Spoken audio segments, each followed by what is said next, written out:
Hey guys, in today's video I'm going to show you how to fix screen dimming in Realme 14T. So let's start the video. First of all, open settings. In settings, scroll down and here you can see the option display and brightness. Now click on it and here you can turn off your auto brightness. If you turn on your auto brightness, then turn it off.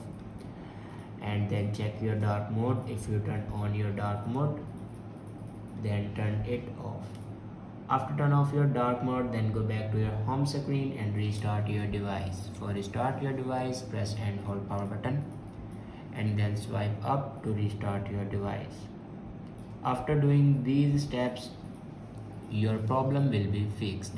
I hope this video is helpful for you. Thanks for watching.